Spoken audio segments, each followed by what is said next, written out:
¿qué es lo que debemos poner en práctica para que lo que recibimos, para que lo que se nos habló realmente pueda tener efecto, realmente pueda tener resultados en nuestra vida? Bueno, yo le he titulado a esta predicación: Pequeñas decisiones, grandes cambios. Pequeños pasos, pequeñas decisiones pueden marcar una gran diferencia en tu vida. La propuesta después del Congreso fue: piensa en 1, 2 o máximo 3, no más, máximo 3. Mínimo 1, máximo 3 cosas que tú necesitas cambiar. 1, 2 o 3 cosas o decisiones que necesitas tomar, aunque sean pequeñas, pero que esas pequeñas decisiones sin duda van a marcar una gran diferencia. Va a haber grandes cambios. Escucha, ¿quieres ver una vida con grandes cambios en tu vida? ¿Quieres ver una vida con grandes cambios en tu familia? Grandes cambios en tu entorno, en tu trabajo, en tu empresa, en tu colonia, en tu ciudad.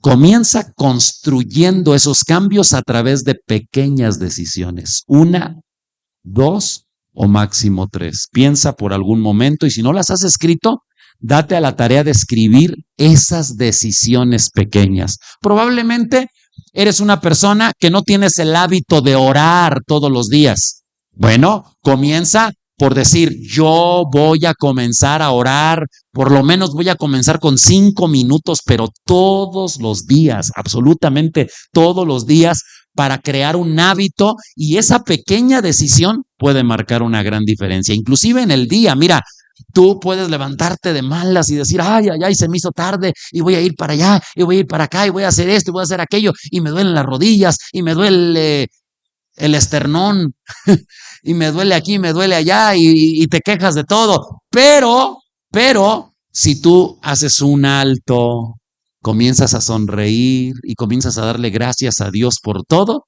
ese pequeño acto de poder realmente agradecer a Dios, y no solo agradecer, adorar a Dios y decirle: Padre, yo hoy reconozco que mi vida depende de ti y que yo sin ti no soy nada, y hoy vengo a adorarte, hoy vengo a bendecirte. Quiero dedicar estos 5, 10 minutos para declarar tu gloria, tu grandeza, tu poder, tu santidad, tu amor, tu autoridad. Esos pequeños 5 o 10 minutos pueden marcar una gran diferencia en tu día. Pueden cambiar tu actitud. ¿Me estoy dando a entender? O sea, pequeñas decisiones pueden marcar un gran cambio. Ahora, si esas pequeñas decisiones las haces todos los días, con el tiempo van a marcar una diferencia que inclusive van a poder llegar a afectar a las próximas generaciones. ¿Crees que todo lo que hoy es Yurecuaro, que todo lo que hoy es Michoacán, que todo lo que hoy es Jalisco, que todo lo que hoy es México, se creó de la noche a la mañana? No. Fueron pequeñas decisiones que la gente fue haciendo, para bien o para mal. Lo bueno que tenemos se construyó con gente que se atrevió a ser disciplinado y a marcar la diferencia. Pero también las cosas negativas que hoy podemos ver también se construyeron de decisiones malas que la gente hizo, pequeñas, muy pequeñas, pero que con el tiempo marcaron una gran diferencia. ¿Sí me estoy explicando? Bueno, para entender un poquito más de esto, hay algo que se conoce como el efecto mariposa. ¿Cómo se conoce? El efecto mariposa. El efecto mariposa es una analogía, un ejemplo de cómo una mariposa, ¿cuántos conocen las mariposas? ¿Sí las conocen? Cómo una mariposa puede salir de su capullo, y comenzar a aletear. Sale de su capullo, de un lugar donde estaba segura, pero llega el momento en que ya no cabe, porque le empezaron a crecer sus alas. y ya empieza a moverse y a querer romper. Es como un bebé en el vientre de una mamá. Ya llega el momento en que quiere salir, ya no está a gusto adentro, ya necesita salir. Y si no sale del vientre, ¿qué pasa? Se muere. Bueno, también una mariposa, si no sale de su capullo, se muere. Pero cuando sale de su capullo, comienza a aletear. Y ese aleteo produce dos efectos. Uno, un efecto interno. ¿Por qué? Porque la mariposa comienza a aprender a volar. No sabe volar, no, nunca ha volado, pero empieza a aletear y comienza a aprender a volar. Y eso le comienza a dar fortaleza interna. Se fortalece a sí misma a través del aleteo, a través del aleteo, a través del aleteo. Pero aparte de tener un efecto interno, también el aleteo tiene un efecto externo. El efecto mariposa, que de hecho hay hasta una película que así se llama, este efecto dice que, por ejemplo, una mariposa aleteando en Brasil pudiera provocar un ciclón en otra parte del mundo. Caray, ¿cómo es esto? Sí, podríamos decir, caray, ¿cuánto aire puede producir las alas de una mariposa? Pues muy insignificante. No es mucho el aire, no es mucha la fuerza que tiene una mariposa en sus alas. Sin embargo, escucha bien, sin embargo, aunque no tiene mucha fuerza, ese pequeño aleteo puede producir un gran efecto en la atmósfera, un gran efecto climático. Y esto no sucede solo con la mariposa, se pone el ejemplo de la mariposa, pero esto sucede en muchos ámbitos de la vida. Ponte a pensar que una pequeña decisión de una persona, ¿cuánto puede afectar a la sociedad? Por eso yo siempre lo he dicho, tu progreso personal promueve progreso en los demás. Si tú dejas de aletear, o sea, si tú dejas de provocar cambios, no vas a producir un efecto. Pero si tú no te rindes, mira, yo hoy quiero decirte, en tu casa, con tus hijos, con tu matrimonio, con tu sociedad, no te rindas, no dejes de aletear. ¿Qué significa esto? No dejes de orar, no dejes de bendecir a tus hijos, no dejes de creer, no dejes de ser ordenado, no dejes de ser disciplinado, no dejes de confiar en Dios, porque a su tiempo ese pequeño aleteo, aunque insignificante aparentemente, puede producir un gran efecto. Puede producir un gran efecto. Entonces, este es el efecto mariposa. Quiero invitarte para entender un poquito más esto, a que me acompañes a leer lo que dice la palabra de Dios en 2 de Pedro, capítulo 1, versículos del 1 al 11. Fíjate lo que dice la palabra de Dios para entender más esto de las pequeñas decisiones y los grandes cambios, o esto del efecto mariposa.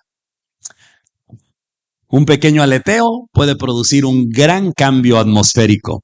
Bueno, dice la palabra, yo, Simón Pedro, esclavo y apóstol de Jesucristo. Escucha, yo, Simón Pedro, esclavo y apóstol de Jesucristo. Pedro se consideraba a sí mismo un esclavo de Jesucristo. O sea, es decir, una persona totalmente sometida a Dios, totalmente perteneciente a Dios. Les escribo esta carta. Te recuerdo que la mayoría de los libros del Nuevo Testamento en realidad eran cartas que los apóstoles escribían a cierto grupo de personas, a ciertas congregaciones. Y dice, les escribo esta carta a ustedes, los que estaban dispersos, los judíos que estaban dispersos por todo Asia, que gozan de la misma preciosa fe que tenemos. ¡Wow! Escucha, les escribo esta carta a ustedes que gozan de la misma preciosa fe que tenemos. Esta fe les fue concedida debido a la justicia e imparcialidad de Jesucristo, nuestro Dios y Salvador. Pregunto, ¿quién fue el que nos concedió la fe? Dios. Dios nos concedió la fe. ¿A través de qué? A través de la justicia y la imparcialidad. ¿Qué significa imparcialidad? Que Dios no hace distinción de personas. Él es imparcial.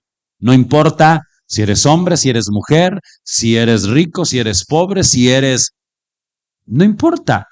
Él nos comparte la fe a todos. Y dice la palabra que lo hizo a través de su justicia y la imparcialidad de Jesucristo, nuestro Dios y Salvador. Versículo 2.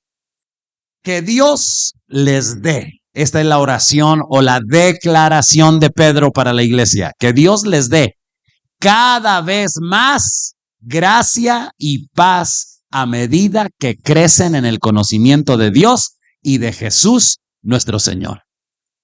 Pedro está declarando una palabra sobre la iglesia y está diciendo que Dios les dé cada vez más. Está hablando de crecimiento, está hablando de desarrollo, está hablando de que la vida de los hijos de Dios es como la luz de la aurora que va en aumento, que estamos creciendo y avanzando todos los días. Por eso nos reunimos, por eso oramos, por eso leemos la palabra, por eso asistimos a los congresos, porque cada día, cada vez más, la gracia y la paz van aumentando en nuestra vida. Pero ahora, ¿cómo es que crece esa gracia y esa paz en nosotros? ¿A través de qué? A través del conocimiento de Dios y de Jesús, nuestro Señor. Por eso ahorita cantábamos, quiero conocer a Jesús. Quiero conocer a Jesús. En la medida que yo conozco a Jesús, se desarrolla o se aumenta la gracia y la paz en mi vida. Esa paz, esa gracia que yo he recibido de parte de Dios se aumenta en la medida que yo conozco a Dios y conozco a Jesús, nuestro Señor. Versículo 3. Mediante su divino poder, Dios nos ha dado, escucha, esto es sumamente importante, algo que se nos ha enseñado, que se nos ha predicado, pero que hoy tú necesitas abrir tu mente y tu corazón para entenderlo, para vivirlo, para creerlo. Dice, mediante su divino poder, Dios nos ha dado todo. Dios nos ha dado todo lo que necesitamos para llevar una vida de rectitud. Todo. ¿Hay algo más que Dios nos pueda dar? No, porque Él ya nos lo dio todo. Todo lo que necesitamos para llevar una vida de rectitud.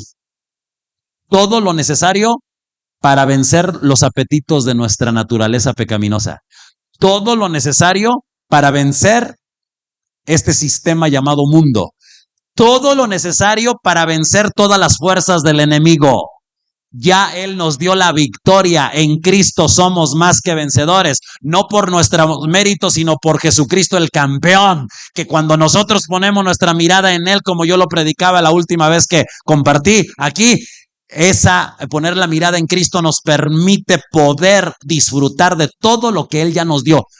Todo lo que tú necesitas, amado hermano, amada hermana, todo lo que tú necesitas para llevar una vida de rectitud delante de Dios, ya Dios te lo dio. Ya Dios te lo dio. Todo esto lo recibimos ¿cuándo? ¿Cuándo fue el día que recibimos todo eso que Dios nos dio? Todo esto lo recibimos cuando llegamos a conocer a aquel que nos llamó por medio de su maravillosa gloria y excelencia. ¿Cuántos ya conocieron a Cristo?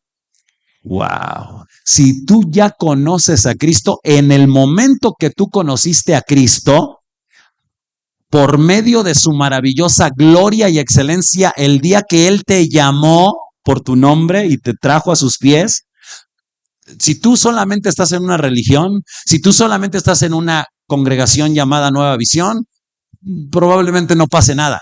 Probablemente nomás seas parte de un club, probablemente solamente seas parte de un grupo, pero si tú fuiste llamada por Dios, fuiste llamado por Dios, rendiste tu vida a Jesucristo, entonces en ese momento tú recibiste todo lo necesario para poder vivir una vida que honra a Dios cuando llegaste a conocer a aquel que te llamó por medio de su maravillosa gloria y excelencia. Él fue el que te llamó y por Él estás en Cristo. Por Él has sido salvo. Por Él estás en Él. Versículo 4. Y debido a su gloria y excelencia, de la que estamos hablando, debido a esa gloria y excelencia, nos ha dado, otra vez, no dice, nos va a dar. Hermano, ore más para que Dios le dé. Hermano, ayune más para que Dios le dé. O vamos a ir a un congreso que va a venir fulanito de tal para ver qué Dios te da. No, ya dice la palabra que nos ha dado. No dice que nos va a dar. Nos ha dado grandes y preciosas promesas. Entiéndase por promesas aquello que Dios había diseñado para nosotros desde el tiempo del Antiguo Testamento, desde la eternidad, y que ya Dios nos lo dio en el momento que entregamos nuestra vida a Jesucristo. Y Él nos dio esas grandes y preciosas promesas. Estas promesas hacen posible, escucha, estas promesas hacen posible que ustedes, di conmigo yo, que ustedes, que nosotros, participemos de la naturaleza divina. Qué maravilloso, ¿no? Podemos participar de la naturaleza divina. ¿Qué significa esto? Que lo que Dios es, Él lo ha depositado dentro de nosotros por medio de su Espíritu Santo. Él lo ha depositado dentro de ti por medio de su Espíritu Santo. Entonces, es posible participar de su naturaleza divina y esto también nos lleva a escapar. Escapamos. ¿De qué? De la corrupción del mundo. ¿Te acuerdas del tema en el Congreso de la corrupción? Escapamos de la corrupción del mundo.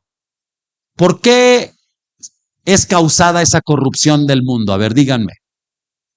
¿Qué es lo que causa esa corrupción en la gente que no conoce a Dios? Los deseos humanos.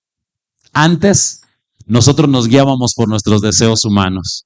Ay, no, es que no quiero ir. Ah, es que yo tengo ganas de esto. Ah, no, es que yo voy a hacer estas cosas a mi manera. No, ya nosotros fuimos libres, escapamos de la corrupción del mundo a causa de los deseos humanos. Ya no nos guiamos por nuestros deseos humanos, ahora nos guiamos por lo que Dios dice que somos, por lo que Dios dice que podemos y por lo que Dios dice que tenemos. Nos guiamos porque Él ha depositado su naturaleza en nosotros, ya no por nuestros deseos humanos. ¿Tenemos deseos humanos? Sí, porque somos humanos. Pero no nos definen esos deseos humanos, no nos arrastran esos deseos humanos porque ya los vencimos. Mira, yo quiero decirte, créele a Dios, pon tu corazón y tu mirada en Él. Abraza su palabra, su voluntad, su diseño para que tu vida esté conectada a la eternidad y no te conectes a este mundo donde hay mediocridad, donde hay desilusión, donde hay corrupción. Nuestra vida no es definida por las circunstancias, sino por la gracia y el poder de Dios. Versículo 5. Aquí se pone más interesante. En vista de todo esto, en vista de que Dios ha hecho morar su naturaleza en nosotros, en vista de que ya nos ha dado todo lo que necesitamos, en vista de que ya nos dio sus grandes y preciosas promesas, ahora ustedes esfuércense al máximo por responder. Esfuércense al máximo, ¿por qué? Por responder. Mira, me encanta lo que dice aquí la palabra. ¿Por qué? Porque lo único que yo puedo hacer es responder a lo que ya Dios hizo por mí. Yo les he explicado que esto es ilustrado a través de la línea vertical y la línea horizontal que forman la cruz. La línea vertical representa lo que Dios hizo por nosotros. La línea horizontal representa la respuesta que yo puedo dar gracias a lo que Él hizo por mí. Como cuando la Biblia dice, yo le amo a Él porque Él me amó primero. Yo tengo la capacidad y me esfuerzo al máximo por responder a las promesas de Dios por lo que Él hizo por mí. Él lo hizo todo. Y yo lo único que puedo hacer es esforzarme por responder a lo que Él hizo por mí. ¿Cómo me esfuerzo para responder a lo que Él hizo por mí? Pues me esfuerzo al poner mi corazón y mi mente en el entendido de que a mí me conviene orar, a mí me conviene congregarme, a mí me conviene leer, a mí me conviene estudiar, a mí me conviene amar. Y no solo me conviene, lo puedo hacer, tengo la capacidad de responder. Por eso, la capacidad de responder se le llama responsabilidad. ¿Cómo se le llama la capacidad de responder? Responsabilidad. Nosotros, todos los hijos de Dios, somos responsables. Nunca dejes tu desarrollo espiritual en las manos de alguien más. No, es que el pastor, no, es que el hermano, no, es que mi papá, no, es que mi esposo, no, es que mi esposa, es que mi suegra, es que mi tío. No, tú eres el responsable. Y la salvación es personal. Y si la salvación es personal, entonces tú tienes la capacidad de responderle a Dios. Esfuérzate al máximo por responder a las promesas de Dios, complementando su fe. Número 1, su fe con una abundante provisión de excelencia. Mira, aquí voy a comenzar a enumerarte 8 cosas que pueden ser esas pequeñas decisiones, pueden ser ese pequeño aleteo de la mariposa que puede producir grandes cambios. Pequeñas decisiones que producen grandes cambios. Ya Dios te dio la fe. ¿Quién fue el que te dio la fe? Dios. Ahora, si Él ya te dio la fe, y la fe es la capacidad para responder a lo que Dios nos ha dado, entonces tú complementa esa fe con una abundante. Tenemos un Dios abundante. Tenemos un Dios de gracia, un Dios de amor, un Dios de poder, un Dios de abundancia. Amén. Entonces, complementa esa fe con una abundante provisión de excelencia moral. La excelencia moral con conocimiento. Entonces, número 1, fe. Número 2, excelencia moral. Número 3, conocimiento. Número 4, versículo 6. El conocimiento con control propio. Con control propio. El control propio con perseverancia. La perseverancia con sumisión a Dios. La sumisión a Dios, versículo 7. La sumisión a Dios con afecto fraternal y el afecto fraternal con amor por todos. 8 decisiones que producen grandes cambios. Número 1, fe. ¿Quién nos dio la fe? Dios. Dios nos dio la fe. Pero yo me esfuerzo por agregar a esa fe, a través de la capacidad que Dios mismo me dio de responder, me esfuerzo porque esa fe se complemente con excelencia moral. ¿Qué es excelencia moral? ¿Alguien tiene una idea? Excelencia moral. ¿Sabes lo que es excelencia moral? Ser personas que demos lo mejor de nosotros, porque excelencia es dar lo mejor de mí, pero primero en el sentido moral. Moral significa haciendo lo que es correcto. No lo correcto desde mi punto de vista. No lo correcto desde el punto de vista de la sociedad, porque la sociedad tiene un punto de vista diferente a Dios. Yo necesito tener excelencia moral, es decir, hacer el bien desde el punto de vista de Dios. Hay un manual llamado Biblia donde me dice cómo debe ser mi vida, cómo debo ser como esposo, cómo debo ser como padre, cómo debo ser como ciudadano, cómo debo ser como persona, cómo debo vivir mi vida cotidiana, cómo debo administrar mi dinero, cómo debo hacer todo. Y tengo la capacidad de poder tener excelencia moral, porque Dios me ha dado esa capacidad. Pequeñas decisiones que provocan grandes cambios. Número 3, conocimiento. Conocimiento. Y el conocimiento no es solamente durmiéndote arriba de la Biblia para ver si se te pega algo. No. Ni tampoco abriendo la Biblia en el Salmo 91 a ver si allí en tu casa hay bendición. No. Es leyendo la palabra y comprendiéndola, estudiándola. Si no entiendo una palabra, pregunto, investigo, pero necesito crecer en el conocimiento de Dios. Hacer notas en las predicaciones, traer tu libreta y decir, a ver, yo soy un estudiante de la palabra, no estoy nada más pasando el rato y viniendo, bueno, voy a volver a ir el domingo a ver si ahora sí Dios me ayuda. Ya Dios te ayudó, o como decíamos en alguna ocasión, voy a seguir yendo a ver si Dios me echa una mano. Dios no te echó una mano, Dios te echó todo su cuerpo y toda su vida, porque entregó a su Hijo Jesucristo por ti, para darte vida eterna y para ayudarte a vivir una vida de excelencia. ¿Qué se espera de todo lo que Dios nos dio? ¿Qué se espera de todo lo que Dios hizo? Que nosotros respondamos, y tenemos la capacidad de responder. El Espíritu Santo que está dentro de ti te da la capacidad de responder. ¿Responder cómo? Con excelencia moral. ¿Responder cómo? Con conocimiento. Que cada día conozcas más a Dios. Una iglesia ignorante, una iglesia ingenua de la palabra es propensa a ser fácil presa de las garras del enemigo.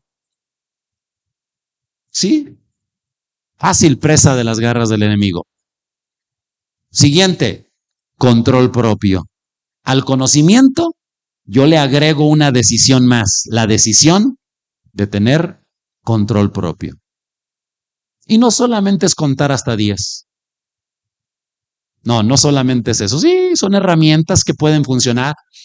Respira hondo, respira profundo, haz ejercicio, sí, todo. Pero ¿sabes cuál es la mejor manera de tener control propio? Teniendo una vida de oración, una vida de lectura de la palabra y dependiendo de la presencia de Dios. Es más, cuando adoramos a Dios, nuestra vida puede ser o puede tener mayor control propio. No dejarnos llevar por nuestros impulsos humanos. Control propio es autodisciplina y tenemos la capacidad de ser personas disciplinadas. Cuando tú eras niño, tus padres te disciplinaban, pero ahora, si ya eres maduro, que muchos nada más tienen edad, pero no han dejado de ser niños, ¿sí? A lo mejor todavía ocupan que su mamá les hable y le diga, hijo, ya levántate a trabajar. Yo no sé si a ti, Carlos, te hablan desde allá, desde donde están tus padres. Ya levántese a trabajar, hijo. ¿Verdad que no? Ya no. ¿Por qué? Porque ya eres una persona madura. Ya eres una persona entendida. Ah, bueno, ya tengo control propio. Yo no necesito que anden atrás de mí diciéndome, hey, a trabajar. Hey, lee la Biblia. Hey, ponte a orar. Hey, recoge tu cuarto. Hey, no, cuando era niño sí. Pero ahora que soy maduro, yo tengo control propio. Palabra siguiente, al control propio, otra decisión, perseverancia.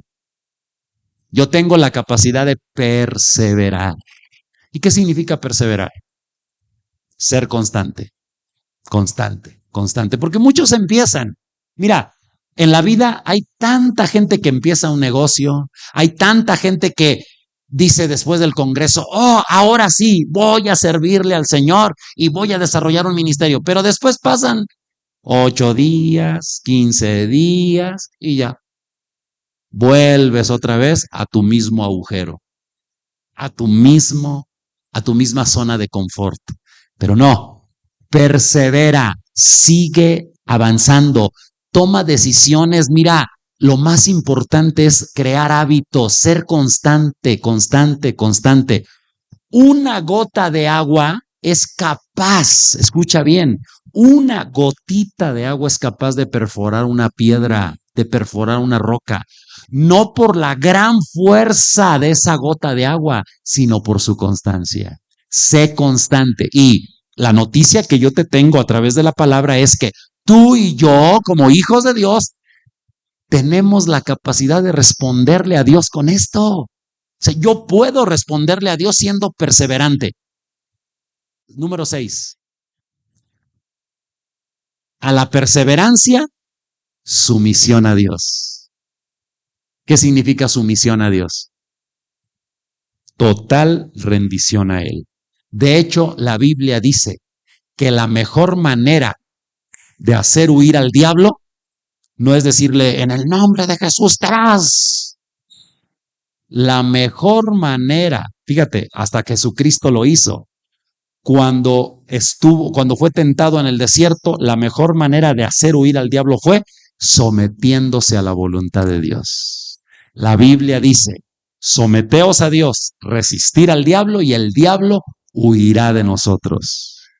No hay nada que nos pueda dañar si estamos sometidos a Dios. Entonces, tú y yo tenemos la capacidad de someter nuestra vida a Dios. Sométete a Él. Cuando no tengas ganas de hacer lo que Dios quiere que hagas, hazlo aunque no tengas ganas. Cuando no tengas ganas de congregarte, hazlo aunque no tengas ganas. Cuando no tengas ganas de orar, de leer la palabra, hazlo aunque no tengas ganas. Sométete a Dios. Lo más importante es que tú y yo tenemos la capacidad de responderle a Dios con sumisión, con una rendición total. A ver, quiero invitarte a que solo un minuto cierres tus ojos conmigo y le digas, Señor, yo me rindo a ti.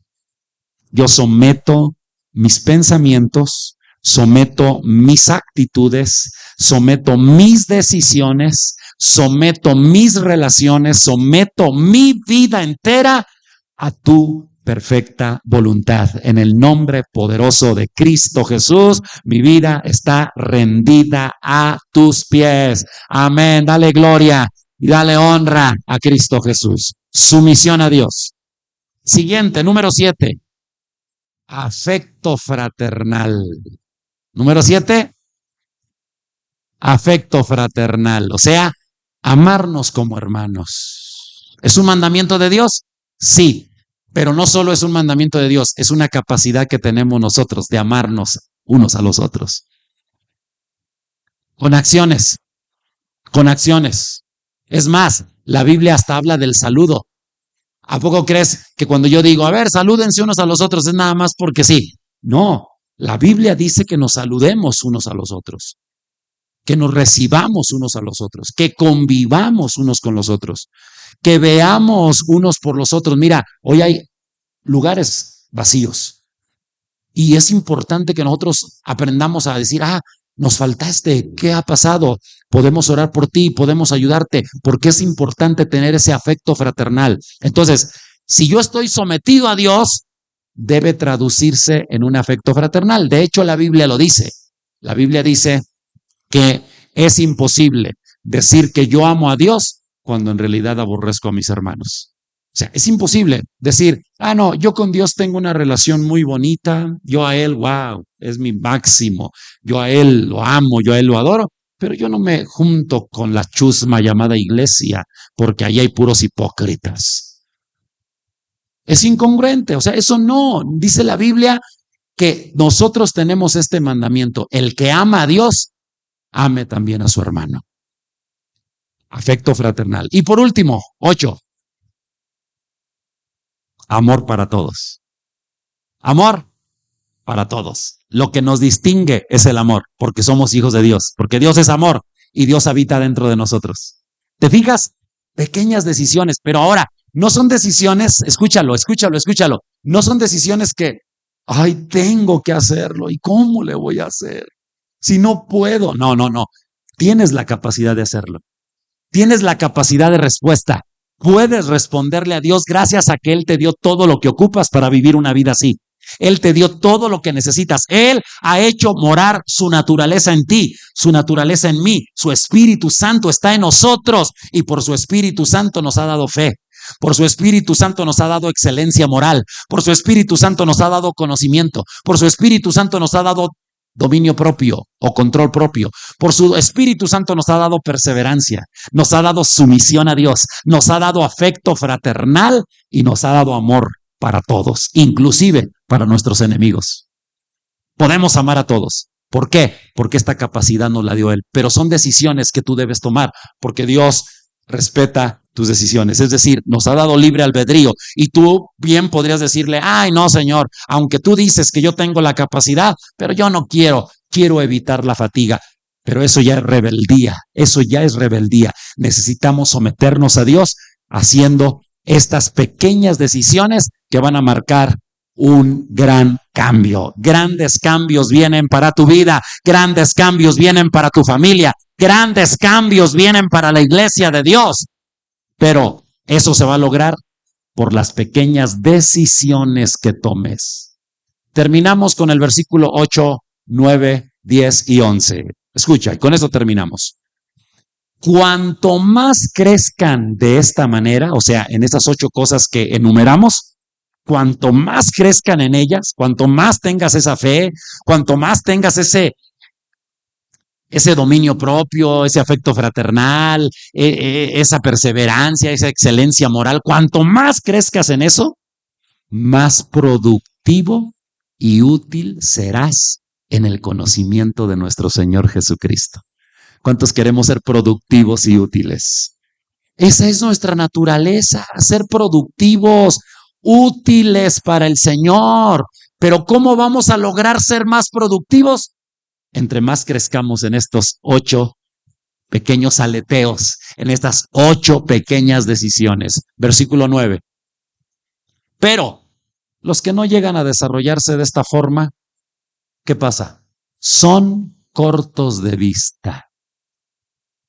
Los que no llegan a desarrollar esas 8 cosas es porque son cortos de vista o ciegos.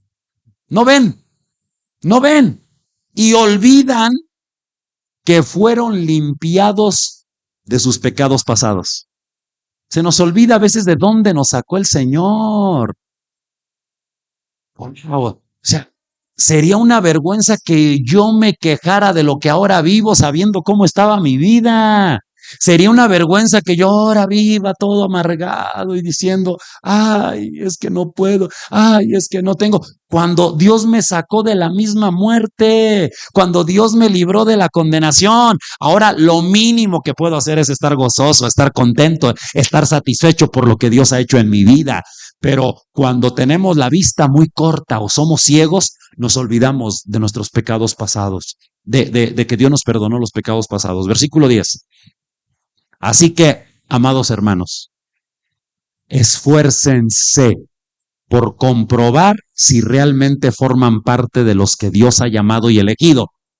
Hagan estas cosas. ¿Cuáles cosas? Las 8 cosas que enumeramos. Hagan esas cosas y nunca caerán. Nunca caerán. Caray, ¿se puede nunca caer? Ahí lo está diciendo. ¿Cuándo es cuando caemos? Cuando dejamos de hacer esas 8 cosas. Dejamos de tomar decisiones correctas, entonces caemos. Pero si las hacemos, nunca vamos a caer. Y por último, versículo 11. Entonces Dios les dará un gran recibimiento en el reino eterno de nuestro Señor y Salvador Jesucristo.